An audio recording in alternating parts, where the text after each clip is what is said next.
আমাদের এলাকায় একজন শাশুড়ি তার বৌমাকে রুটির উপরে কলম দিয়ে কি যেন লিখে কুফরি কালাম করেছে, তাবিজ করেছে, যাতে করে তার বাড়ি থেকে চলে যায়। পরবর্তীতে তিনি হোয়াটসঅ্যাপে ছবিটা পাঠিয়েছেন আমাকে, এবং উনি 4টা নাম এখানে লিখে পাঠিয়েছেন যে আরজু, বারেক, মমতাজ, রশিদ। রুটির উপরে লেখা ছিল। মোহতারাম, এই ধরনের কুফরি কালাম কাটানোর জন্য কোনো আমল আছে কিনা, আর আসলে রুটির উপরে লিখে এভাবে কুফরি কালাম করা যায় কিনা আপনাদেরকে দেখায় ছবিটা।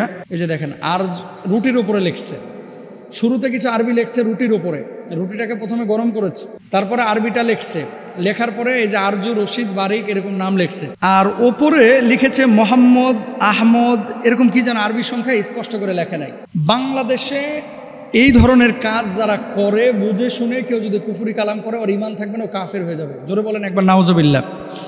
এখন শাশুড়ি করুক আর শ্বশুর করুক, এই কাজগুলো যারা করে এরা মুসলমান না, প্রকৃত মুসলমান না, এটা হারাম। আল্লাহর হাবিব সাল্লাল্লাহু আলাইহি ওয়াসাল্লাম নিষেধ করেছেন। আল্লাহর হাবিব সাল্লাল্লাহু আলাইহি ওয়াসাল্লাম বলেছেন 4 শ্রেণীর মানুষকে আল্লাহ সুবহানাহু ওয়া তাআলা বিনা হিসেবে জান্নাতে দাখিল করবেন ঈমান আনার পরে।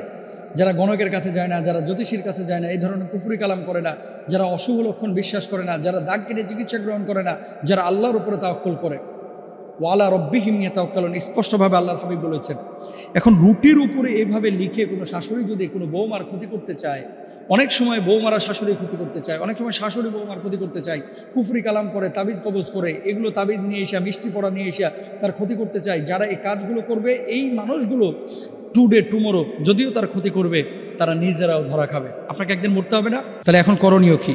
যদি স্পষ্টভাবে শাশুড়ি করেছে এই কথাটা, এই কাজটা যদি এটা ধরা পড়ে, তাহলে শাশুড়িকে আইনের আশ্রয় নিতে হবে, শাশুড়িকে শাসন করতে হবে আইনের মাধ্যমে। আপনি নিজে মায়েরা আবার থোতা ভচকায় ফেলেন না, এটা জায়েজ না আপনার জন্য। আপনি যারা বিচারক তাদের হাতে তাকে তুলে দেবেন, পুলিশের হাতে তুলে দেন। 2 নম্বরে, এই ধরনের কাজ যেহেতু ধরা পড়ে গেছে, সেহেতু ওই রুটিটা আপনি ছিঁড়ে এটা আগুনে পুড়ায় ফেলেন, অথবা এটা নদীতে ফেলায় দেন, এটা না খাওয়াই ভালো। তারপরে এই সমস্ত কুফরি কালাম থেকে বাঁচার জন্য কয়েকটা পরামর্শ আপনাদেরকে দিই। কখনো কোনো নারী, আপনারা খেয়াল করবেন, এই যে ওড়না অনেকে আপনারা বাইরে মেলেন, আপনাদের ইন্টারনাল কিছু পোশাক আশাক আপনারা বাইরে বা বেলকুনিতে মেলেন, এগুলো অনেকে যারা কুফরি কালাম করে, আপনার যারা শত্রু আছে, এই কাপড়ের টুকরাগুলো যেগুলো আপনি ব্যবহার করেন, ছোট্ট করে কেটে নিয়ে যায় বা সুতাটা নিয়ে যায়, নিয়ে যাওয়ার পরে এই বাদরামিগুলো করে ক্ষতি করার সম্ভাবনা থাকে।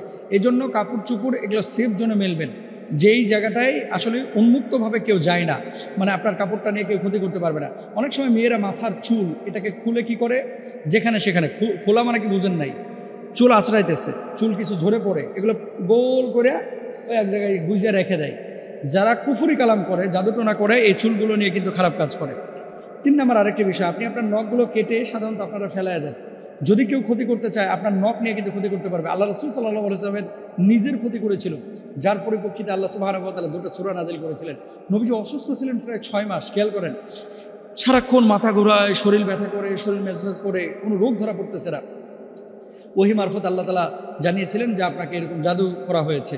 পরে একটা কূপের মধ্যে খেজুর গাছের কাণ্ডের সাথে এই যে নবীজির এই চুল, নখ এগুলো মিলায়া তারপরে মানে জাদু করা হয়েছিল, নবীজিকে কুফরি কালাম করা হয়েছিল। এরপরে নবীজি অসুস্থ হয়েছিলেন।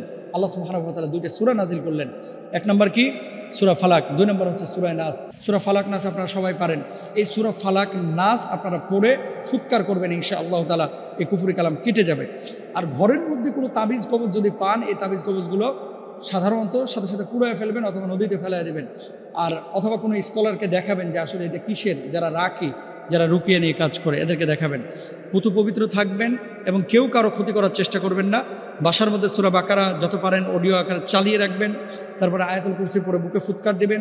সূরা ফাতিহা, সূরা ফালাক, নাস এগুলো পড়ে 4 কুল পড়ে বুকে ফুৎকার দেবেন। পুতু পবিত্র জীবনযাপন করবেন, ওযু অবস্থায় থাকবেন, 5 ওয়াক্ত নামাজ পড়বেন। ইনশাআল্লাহ কেউ আপনার ক্ষতি করতে পারবে না। আল্লাহ তাআলা আমাদেরকে বোঝার তৌফিক দান করুন।